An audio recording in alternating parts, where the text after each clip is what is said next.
junto a Mariana Corradini. Buenas ¿Cómo noches, estás? buenas noches. Les damos la bienvenida a una nueva emisión de Periodistas y en un contexto social, político, de alta temperatura, y lamentablemente, decíamos con Mariana, tenemos que abordar estas temáticas. Lo vamos a hacer con una profesional de la Universidad Nacional de Villa María, socióloga, que va desde esta disciplina a aportar reflexiones y análisis acerca de las violencias y los discursos de odio. Exactamente. Primero, y en este mismo marco, en este contexto, luego de lo acontecido el jueves a la noche con el intento de magnicidio, durante la mañana del viernes hubo un llamado a conferencia de parte del municipio en su conjunto. La palabra la tomó el intendente Martín Gil, quien precisamente, entre otros temas, reflexionó sobre los discursos de odio y a su vez invitó a reflexionar de esta manera. Lo compartimos.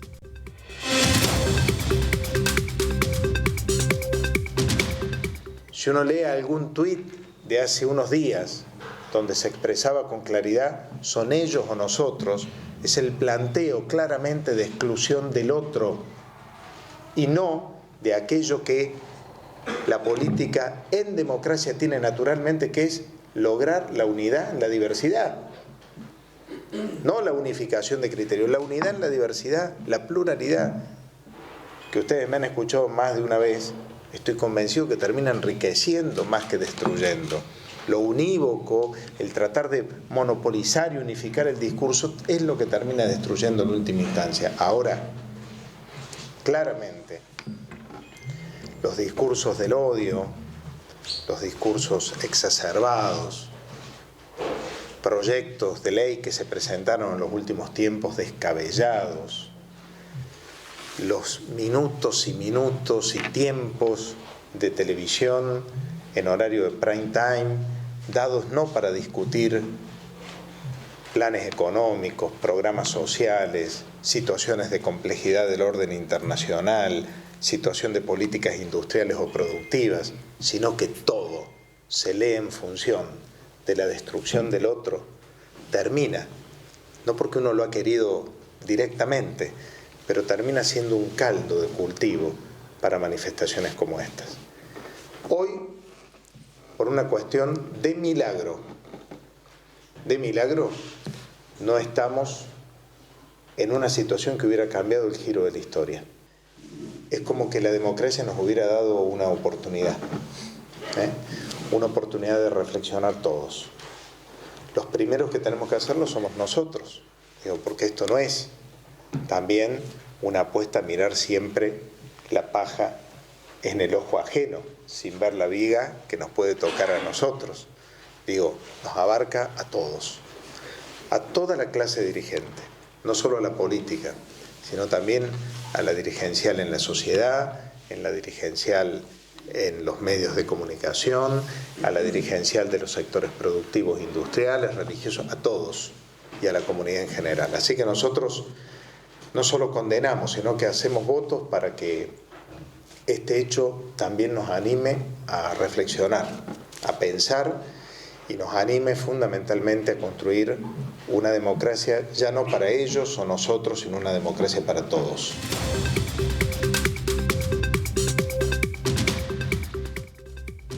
Compartimos y damos también la bienvenida a la socióloga, investigadora CONICET, docente de nuestra Universidad Nacional de Villa María, Raquel Drovita. Buenas noches. Buenas noches, muchas gracias por la invitación. Hola Raquel, bienvenida. Gracias, muy amable. Decíamos que nos convoca a poder reflexionar desde la sociología como esa disciplina también que abarca estos hechos sociales, digamos, como una totalidad, como un todo.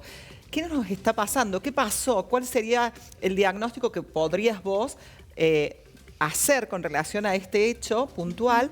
Pero también sé que desde tu abordaje de la transversalidad, de que sea precisamente Cristina Fernández de Kirchner, una mujer, la que ha sufrido este intento. Fíjate, Paula, que a tu pregunta contesto con una pregunta, como nos enseñó nuestro profesor Ricardo Costa. Y la gran pregunta que se hace en la sociología contemporánea siempre ha sido ¿por qué la gente actúa como actúa? Y hoy me gustaría que nos preguntemos ¿qué nos sorprende esto que pasó? Si estaba básicamente anunciándose de que los discursos de odio iban en aumento y en aumento, las agresiones también, y particularmente se centran en lo que fue el intento de magnicidio, hacia una funcionaria que ya había recibido piedrazos en su oficina, en su despacho, ya habían sucedido acciones de amedrentamiento y que hace años que se vienen construyendo sobre ella definiciones vinculadas a lo despreciativo, a lo animalístico, etcétera, y que tienen que ver específicamente con esa lectura que busca denostar el género de la persona, ¿no? Una mujer que fue presidenta en 2 oportunidades, que tiene, hasta quizás tenía chances de volver a hacerlo.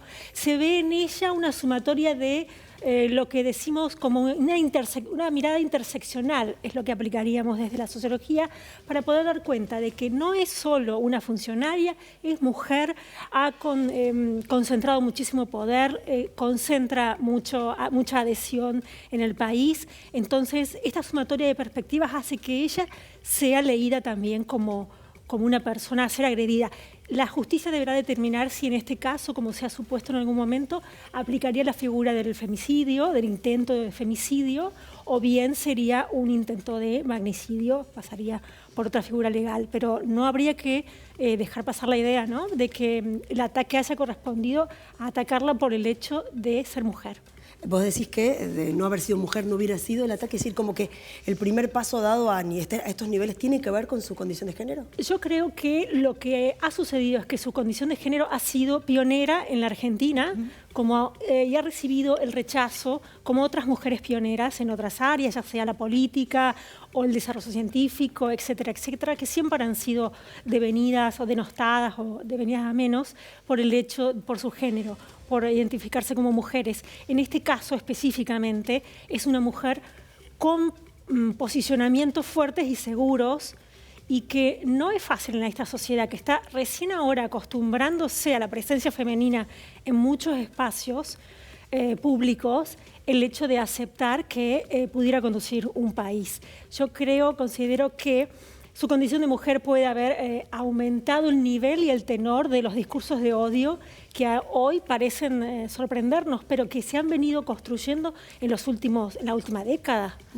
Me da la sensación que en el último tiempo, desde los discursivos, incluso sobre todo desde los medios de comunicación, nos estamos animando cada vez a más. Hay un montón de consensos vinculados con el propio advenimiento de la democracia que no estaban escritos en ningún lado, pero que hacía que algunas frases, algunas palabras, algunos deseos no trasuntaban en la agenda de los medios. Pero ahora sí, nos hemos corrido fuertemente a la derecha. ¿Qué pasó?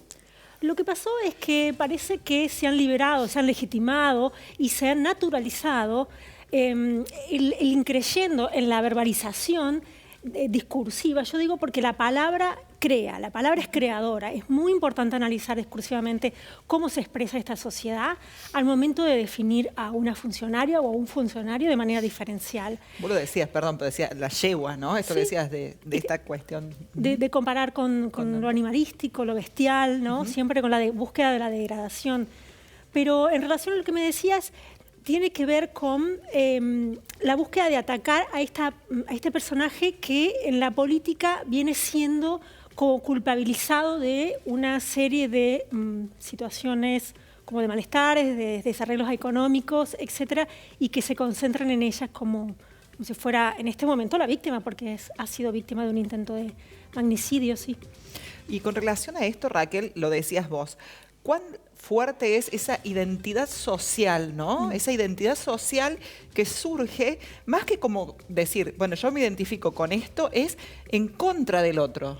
¿A qué se debe esto desde lo sociológico? Hay una ruptura de los diques discursivos que de alguna manera frenaban a algunas personas a decir lo que se consideraba políticamente incorrecto, que lo pensaban pero no lo decían. Esto ha ido desapareciendo, pero ha sido, insisto, acompañado con una altísima tasa de naturalización de parte de la sociedad, que ha comenzado a tolerar cosas que son, si lo vemos en otros países, intolerables para nominar a una funcionaria con ese nivel de poder. Entonces, yo creo que, bueno, como les decía, los discursos de odio vienen en un momento en el que pueden emerger sin ser censurados. El corrimiento, yo creo que ese dique del que yo hablo que se ha desbordado, tiene que ver con el corrimiento de muchísimas barreras, no solo en lo lingüístico, sino en lo ideológico, y que permiten que yo pueda destruir a un otro verbalmente, discursivamente, muchas veces amparada en el anonimato, o bien dando nombre y apellido de manera frontal. Pero hay algo que en sociología siempre decimos, ¿no? Y es que no hay nada dentro del individuo que no esté fuera en la sociedad. Entonces, para poder pensar en este caso, la ocurrencia de este hecho de violencia no es un hecho aislado. No podemos pensarlo como en muchos medios de comunicación se maneja la hipótesis del loquito suelto, lo cual es altamente estigmatizante porque tenemos una ley de salud mental que bien puede determinar qué son los problemas de salud mental, cómo deben recibir tratamiento. Esta frase del loquito suelto tiene una doble significación. Primero que el loquito, que es una representación hasta de hace un siglo, ¿no? Debería estar, no solo que es peligroso, sino que debería estar encerrado, ¿no? Y la otra, la segunda figura que bien ha estado presente, es esta del lobo solitario, ¿no? Está también como esta idea de que el individuo pudiera solo imaginarse un hecho y de la nada ir y cometerlo. Y sociológicamente no es explicable, no convence este tipo de figuras o de metáforas o hacer uso de estas imágenes, porque sociológicamente se comprende que no hay nada individual que no haya sido construido previamente socialmente. Pasa que esta construcción discursiva habilita a deslindar responsabilidades, digo, ¿no? Sí. No, ¿qué le habrá pasado? Se le ocurrió, salió, tomó un arma e intentó matar, digo. Esa permite creencia. esto de deslindar el yo no fui. Exactamente, pero esto no es resultado de un accionar de un individuo que supuso en ese momento estar haciendo lo que él consideraba válido, legítimo, etc. Esto se desarrolla en un ámbito, como decía el intendente, un caldo de cultivo, un ámbito propicio donde ya se han traspasado muchas barreras. Esto tiene como mínimo una década de construcción discursiva y material también. Claro, es esto que vos decías, ¿no? La nominación, el valor que se agrega, la construcción, digamos, de la realidad social, que como decía Mariana, está mediada, están los medios de comunicación, pero también el acto lingüístico que nosotros utilizamos en la cotidianidad, en nuestra praxis, en nuestras relaciones interpersonales, también están atravesadas por esto. Entonces, digo, es como que habría que deconstruir no solamente lo mediático, sino también esto que vos decís, ¿no? Desde el sentido común. Exactamente. Es la oportunidad. Yo, si es que veo un quiebre, lo veo en este momento. Lo veo en cada momento de crisis, yo veo una oportunidad. Creo que dentro de lo desastroso y preocupante de esta situación, cómo se manifestó la sociedad argentina al día siguiente saliendo a la calle, personas que adherían a su propuesta política y personas que no, porque las plazas han estado llenas de personas que integran el grupo de trabajadores que no llegan a fin de mes. Sin embargo, el concepto de democracia, por suerte, aún parece tener vigencia y alta valoración en la sociedad argentina. Y eso nos da un optimismo como para decir, aún está a salvo. Y la gente se volcó al día siguiente a decir, la democracia vamos a cuidarla porque ha costado casi 40 años y más de 30.000 desaparecidos. ¿Vos decís que hoy no somos los mismos que el jueves? Que efectivamente... Yo apelo a que la autorreflexión que nos proponemos desde cada uno de nuestros lugares nos lleve a pensar, no podemos quedar igual, no podemos de ninguna manera. Desde mi lugar como educadora, desde el lugar de ustedes como presentadoras, como representantes de los medios de comunicación, esto tiene que ser un antes y un después. Hay que demarcar claramente que lo que aconteció se venía preparando, pero es un punto cúlmine. De ahí no hay retorno. Podría haber acontecido una muerte, pero de ahí no hay retorno. Y con relación a esto que vos decís, ¿no? Bueno, Mariana compartía en la charla previa al ingresar al programa unas notas que decía, o sea, que planteaba qué hubiese pasado si efectivamente esa bala se disparaba e impactaba en Cristina Fernández de Kirchner. Es lo que vos estás leyendo. ¿Ustedes desde la sociología podrían leer eso el día después de la muerte de Cristina? Yo creo que la sociología no sería el área justa para hacer un poco de futurología, quizás más el área de ciencias políticas, pero creo que estaríamos sí frente a un fenómeno absolutamente disruptivo. Yo creo que ya lo estamos, aun cuando la bala no haya salido, por suerte, pero es un fenómeno disruptivo que marca un antes y un después, el atentado a una funcionaria de ese altísimo nivel. Y eso tiene que ser señalado y nunca más naturalizado. Es gravísimo. En este después, aún en este después, vos sos optimista. Yo soy optimista en términos de que la gente pueda comprender lo que significa la democracia y que en la democracia ha quedado claro 40 años después qué métodos fueron utilizados y que no solo no funcionaron, sino que trajeron destrucción, dolor hasta el día de hoy. La gente es consciente, ha sido educada, por suerte esta nueva generación ha sido educada en esa idea de que la democracia es el mejor modo en que todos podemos vivir. ¿Necesitamos mejorar la democracia? Por supuesto que sí, siempre es un paradigma mejorable, pero no es posible que cambiemos y retrocedamos hacia otra propuesta. Así que yo soy optimista en términos de pensar que la ciudadanía pueda valorar lo que tenemos. O sea, es decir, nos podremos retrotraer estos diques de contención que vos mencionabas recién, que se han roto en la última década, que habilitan estos discursos. No tenemos muchos ejemplos a nivel de autoridades como para hacer esto. La ciudadanía de a pie lo tiene que hacer con un gran esfuerzo, ¿no? Yo en mi aula tengo que hacerlo a partir de mi autorresponsabilización como docente frente al alumnado en la universidad. Pero también necesitamos ejemplificaciones de personas que estén en lugares de poder y que tienen que dar el ejemplo y han hecho absolutamente lo contrario. Han fomentado estos discursos altamente violentos. Entonces, yo creo que debe sosegarse todo el mundo. Todo el mundo debe sosegarse. Con relación a esto, y vos lo decías, ¿no? También Latinoamérica tiene una fuerte, lamentablemente, historia en relación a esto. Bueno, el presidente de Brasil, Bolsonaro, Lula, que ha tenido también episodios de tener un fuerte control sobre su persona por atentados. Bueno, hoy es el turno de Cristina Fernández, de Kirchner. Es decir, cómo también Latinoamérica está, digamos, viviendo por las desigualdades, por esta cuestión de, la inequidad y esa imposibilidad para los individuos, que ya como que no hay tanto una noción tal vez desde la clase social y vamos a luchar esto, sino que también la lucha está como hacia el interior, cómo cada uno vive esa situación de... no sé si decir desánimo, de carencias, ¿no? Y cómo se representa esa desigualdad también desde lo social.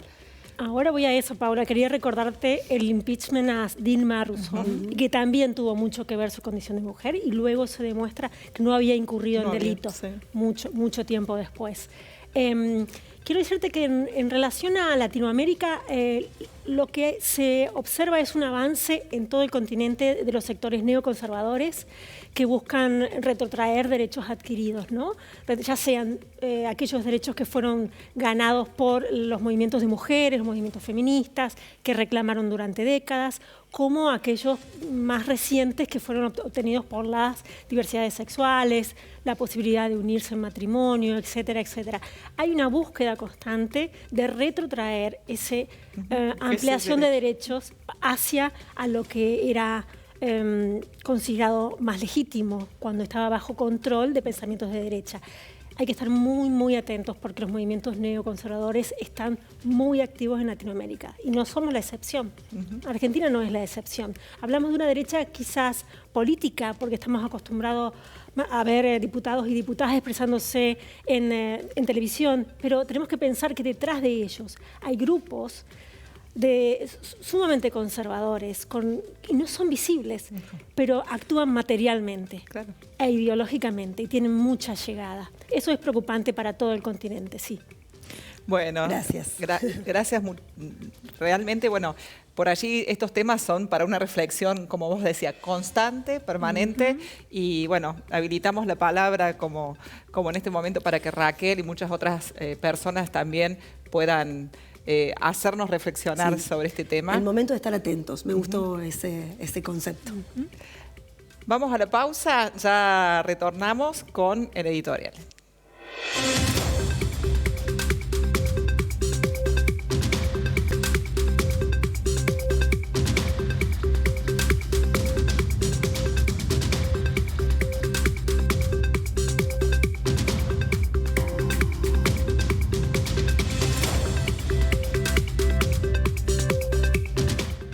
simplemente retomar lo que decía la socióloga Raquel Drobeta en la entrevista.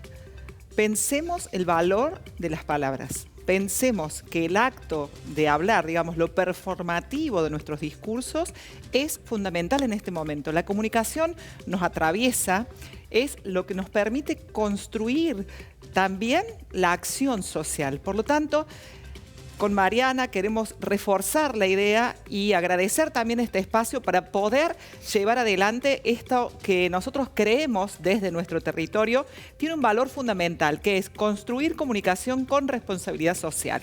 Desde ese sentido es que tratamos también de decir que no es válido ya configurar los discursos de odio desde los medios de comunicación y mucho menos de esa nueva ágora política que es las redes sociales, que es Twitter, en donde tal vez el anonimato nos permite identificarnos y desnostar a través de esos discursos al otro, al que está en la vereda de enfrente.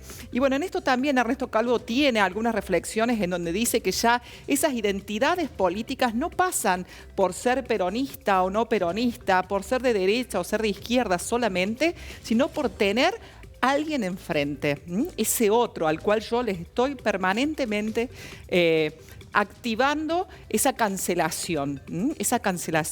Por lo tanto, decíamos, recuperar el valor de la nominación.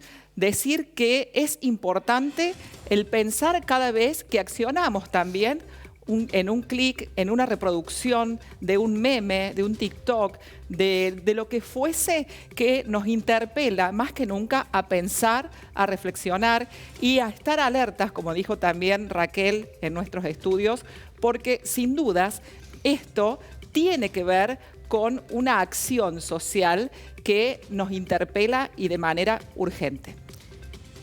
Y en esto de contar el territorio también tenemos que contar lo que en Villa María se hizo a partir de lo sucedido el jueves a la noche, un momento cúlmine, también recuperando lo que decía Raquel hace un ratito, que podría haber cambiado el curso de la historia.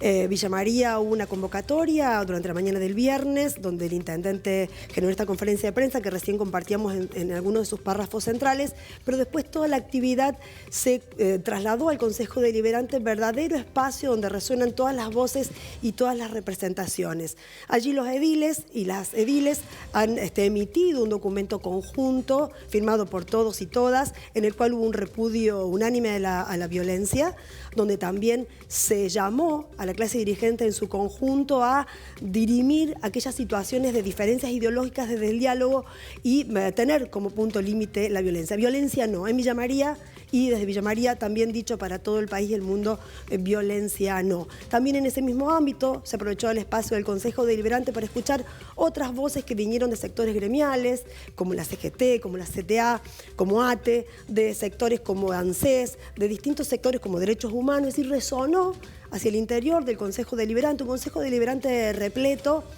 La palabra, el discurso, los discursos, todos en el mismo sentido, afortunadamente, de quienes tienen alguna responsabilidad dirigencial aquí en Villa María. ¿Qué pasa 96 horas después? Por ahí 96 horas después quisiéramos que, sobre todo algunas cosas que se han escuchado hoy a nivel nacional, pudieran caer en la cuenta de que efectivamente el punto que vivimos el jueves pudo haber sido un punto de no retorno. Como decía Gil en la apertura, sentir que la democracia nos está dando una nueva oportunidad. No me gusta hacer análisis contrafácticos, pero aún aquellos que durante grupos de WhatsApp de madres, de padres de colegios, de compañeros de secundario, de compañeras de primaria, estuvieron lamentando que el tiro no haya salido, por allí invitarlos a reflexionar en un solo sentido, aunque sea en este sentido. Si ese tiro hubiera salido y hoy la historia fuera otra, seguramente no estaríamos en este momento de paz social, sino que estaríamos seguramente, insisto, no me gusta hacer análisis contrafácticos, pero seguramente estaríamos en una especie de guerra civil. Y todo lo que con tanto esfuerzo nos costó construir a lo largo de los 40 años de democracia habría sido tirado por la borda. Entonces la invitación es, bajemos un cambio, le pongamos un freno Y por favor, evidenciemos estos discursos de odio porque el peor aporte que podemos hacer es su naturalización. Miro para la otra cámara porque también tenemos que hacer un paréntesis y aportar el dato político de la jornada, que es el regreso de la concejal Verónica Vibo a su banca en el Consejo, Paula, ¿no? Así es, ella está desde febrero de este año imputada en una causa como, digamos, participa necesaria de abuso sexual. Por la cual está detenido su esposo, Jorge Barrera, desde diciembre del año 2021. Exactamente. En marzo, Verónica Vibo había pedido licencia, en su lugar asumió Paula Mioso.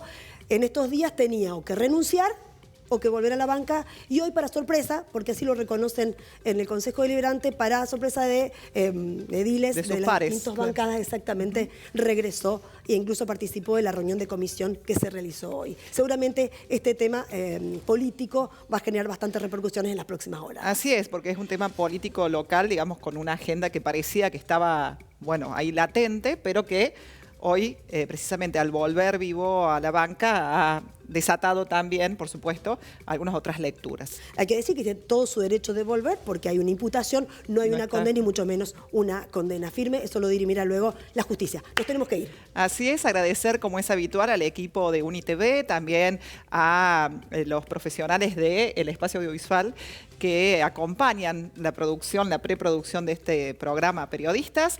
Como es habitual, a Erika Fecia, Graciela de Maquillaje y a Lilou, que nos acompañan con la indumentaria, con el peinado. Y trayendo ya un poco de primavera, nosotras también en la ropa. Así es, y por supuesto, pueden recuperar estos contenidos a través de las redes sociales de UniTV y jueves y viernes.